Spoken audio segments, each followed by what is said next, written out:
আসসালামু আলাইকুম। প্রথমে আপনাদের সাথে আমি পরিচিত হয়ে নেই। আমি doctor Dalia Sultana, sir Salimullah medical college ও মিটফোর্ড হাসপাতালের এন্ডোক্রাইনোলজি বিভাগে সহকারী অধ্যাপক হিসেবে কর্মরত আছি।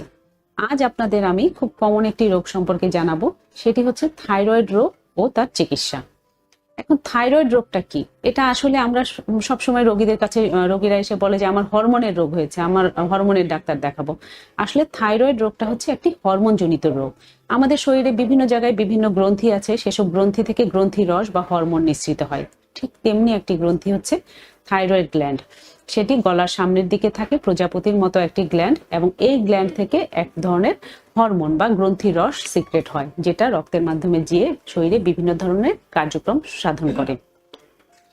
এখন এই থাইরয়েড হরমোনের সমস্যা বলতে আমরা কি বুঝি? যে থাইরয়েড হরমোনটা কমে গেল না বেশি হলো। এই থাইরয়েড হরমোনটা সঠিক মাত্রায় যদি না থাকে, যদি সেটা বেশি কমে যায়, তাহলে আমরা তাকে বলি হাইপোথাইরয়েডিজম। এটি এক ধরনের যেমন সমস্যা, ঠিক তেমনি ভাবে এই হরমোনটা যদি শরীরে বেড়ে যায়, সেটাকে আমরা বলি হাইপারথাইরয়েডিজম বা থাইরোটক্সিকোসিস। সেটিও আরেক ধরনের সমস্যা। তাহলে প্রথমেই জেনে নেই যে হাইপোথাইরয়েডিজম বা থাইরয়েড হরমোন কমে কমে গেলে কি কি হতে পারে। আমরা যে ধরনের রোগীগুলো সাধারণত পাই, আমার কাছে আসে, সেটা হচ্ছে যে থাইরয়েড হরমোন কমে যাওয়ার সমস্যার জন্য যে সমস্যাগুলো, সেটা ওজন বেশি বেড়ে যাচ্ছে। ম্যাডাম, আমার ওজন খুব দ্রুত বেড়ে যাচ্ছে। তাহলে ওজন আধিক্য, এটা একটি প্রবলেম। আমার শরীর খুব দুর্বল লাগছে, সেটা হচ্ছে বেশি বেশি ঘুম পাচ্ছে। আমি একটা কাজ করতে গেলে যে কোনো কথা ভুলে যাচ্ছি, আগে যে জিনিসটা মনে রাখতে পারতাম সেটা মনে রাখতে পারছি না। আমার চুল পড়ে যাচ্ছে। তাহলে এগুলো হচ্ছে থাইরয়েড হরমোনের সমস্যা। এবং আরো খুব কমন সমস্যা নিয়ে আসে, সেটা হচ্ছে মাসিকে অনিয়মিত মাসিক, যেখানে রক্তক্ষরণ বেশি হচ্ছে, অথবা ইনফার্টিলিটি বা বন্ধ্যাত্ব। এই প্রবলেমগুলো নিয়ে সাধারণত হাইপোথাইরয়েডিজম পেশেন্ট আমাদের কাছে প্রেজেন্ট করে, বা কোষ্ঠকাঠিন্য হচ্ছে, এই ধরনের সমস্যা, শীত বেশি লাগছে, এই ধরনের প্রবলেমগুলো নিয়ে হাইপোথাইরয়েড পেশেন্টরা আমাদের কাছে বেশি আসে। তো যখন দেখা যায় যে একজন হাইপোথাইরয়েড পেশেন্ট আসলো আমার কাছে, আমি থাইরয়েড প্রোফাইল করতে দিলাম, করতে দেওয়ার পরে পেশেন্টের ট্রিটমেন্ট শুরু করতে হয়। এখানেও ডোজের বিষয় আছে। বাচ্চাদের, যেহেতু বাচ্চাদের গ্রোথের একটা বিষয় থাকে, বাচ্চা রোগী আসলে একরকম, একটা রিপ্রোডাক্টিভ এজের মহিলা আসলে একরকম, এবং তাকে আরো কিছু এডুকেশন দিয়ে দিতে হয় যে আপনার এই থাইরয়েড হরমোনের চিকিৎসাটা যে করা হচ্ছে, এরপরে আপনি যখন, তারা একটা প্রশ্ন করে যে আমার গর্ভধারণের সময় বা প্রেগনেন্সি পিরিয়ডে আমার কি হবে। এখানে কিন্তু অনেকেরই ধারণা যে প্রেগনেন্সি পিরিয়ডে সব ধরনের যে কোনো ঔষধ বাচ্চা বা মায়ের ক্ষতি করতে পারে, কাজেই খাওয়া যাবে না। কিন্তু থাইরয়েড হরমোনের ক্ষেত্রে বা হাইপোথাইরয়েডিজমের ক্ষেত্রে এটি সম্পূর্ণরূপে ভিন্ন। একজন মা যদি সন্তান ধারণের পরে এই থাইরয়েড হরমোনের চিকিৎসাটা না নেয়, এখানে বরঞ্চ ওষুধের মাত্রাটা 30% বাড়িয়ে দিতে হয়। যদি ওষুধ ঠিক মতো না খান, তাহলে বাচ্চারও হরমোনজনিত সমস্যা হওয়ার সম্ভাবনা থাকে, বাচ্চা বুদ্ধি প্রতিবন্ধী হতে পারে।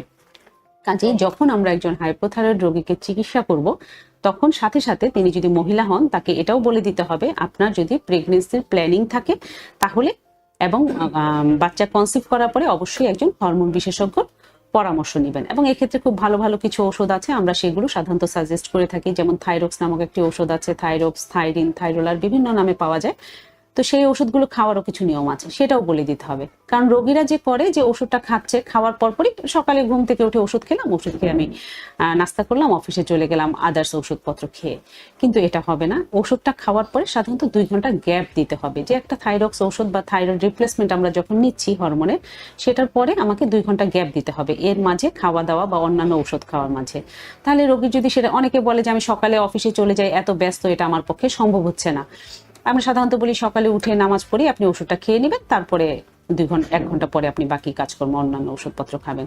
কিন্তু এটা যদি তার পক্ষে সম্ভব না হয়, তাহলে তিনি রাতে খাবেন। রাতে ওষুধটা খাওয়ার 2 ঘন্টার পরে উনি অন্যান্য খাবার বা ওষুধপত্র খাবেন। যাই হোক, ওষুধটা যেহেতু অন্যান্য ওষুধ তার কার্যকারিতা নষ্ট করে দিতে পারে, বা খাবারের সাথেও এর কিছু কার্যকারিতা নষ্টের সম্পর্ক থাকে, এই জন্য ওষুধ খাওয়ার এই নিয়মটা বলে দিতে হবে। এবং কিছু প্রশ্ন থাকে যে আমার কি থাইরয়েড হরমোনের ওষুধ খেলে আমার রোগটা ধরা পড়লো, সারা জীবনই খেতে হবে? ম্যাক্সিমাম রোগীদের ক্ষেত্রে সারা জীবন খেতে হয়, কারো কারো ক্ষেত্রে সারা জীবন খেতে নাও হতে পারে। কিন্তু এটা ডাক্তারের সাথে পরামর্শ করে আপনাকে বন্ধ করতে হবে, বা ডাক্তারের সাজেশন অনুযায়ী কাজটা করতে হবে। আপনি নিজে নিজে ওষুধটা বন্ধ করে দেয়া যাবে না। এরপরে আসি হাইপারথাইরয়েডিজম বা থাইরোটক্সিকোসিস। এই রোগটি সম্পর্কে যেটা হয় যে হরমোনের আধিক্য, যেটা আমি আগেই বললাম। তো হরমোনের আধিক্য মানে এখানে যেটা হচ্ছে যে অস্থির লাগা বা পালপিটেশন, বুক ধরফর করা যেটা আমরা বলি, বা হচ্ছে অতিরিক্ত ঘাম হওয়া, হাতের তালু ঘেমে যাচ্ছে বলে আমার খুবই সোয়েটিং হচ্ছে, এক্সেসিভ সোয়েটিং, ঘন ঘন পায়খানা হওয়া, যে বলে যে আমার প্রায় ডায়রিয়া হচ্ছে, প্রতিদিন 3-4 বার আমি বাথরুমে যাচ্ছি, এটা একটা প্রবলেম হচ্ছে। এবং ওজন কমে যাওয়া, বলে যে আমার খাওয়ার রুচি অনেক বেশি, আমি প্রচুর খাচ্ছি কিন্তু আমার ওজন বাড়ছে না, চুল পড়ে যাওয়া এবং মাসিক অনিয়মিত হয়ে যাওয়া। তাহলে এই প্রবলেম, এবং চোখ, সাধারণত আমরা পেশেন্টকে এক্সামিনেশন করে দেখলে তার চোখ বের হয়ে যাচ্ছে বাইরের দিকে, অনেক সময় রোগীরা নিজেরাও বুঝতে পারে। এই ধরনের প্রবলেম নিয়ে আমাদের কাছে থাইরোটক্সিকোসিস পেশেন্টরা আসলে তাদেরও একই কোশ্চেন। আসলে সব রোগীদেরই একটাই প্রশ্ন থাকে যে ওষুধটা আমাকে কতদিন খেতে হবে বা কতদিন পরে আমি ভালো হব। তাদেরকে আমরা একটা আশ্বস্ত করতে পারি যে সাধারণত 2 বছর যাবত আপনি একটা টানা চিকিৎসার মধ্যে থাকলে এই রোগটা নিরাময় হয়ে যাবে হয়তোবা, কিন্তু আবার রিকারেন্স হতে পারে, সেই ক্ষেত্রেও আবার ডাক্তারের কাছে আসতে হবে।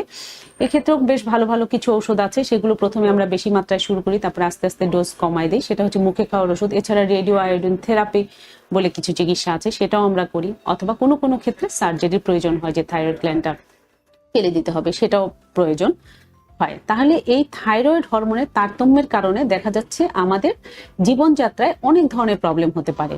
এর জন্য আমাদের সবারই এই ধরনের কোনো প্রবলেম দেখা দিলে একজন হরমোন বিশেষজ্ঞ পরামর্শ নেওয়া উচিত, এবং পরামর্শ মতো ঔষধ সেবনের মাধ্যমে একটি সুস্থ স্বাভাবিক জীবন যাপন করা সম্ভব। ধন্যবাদ।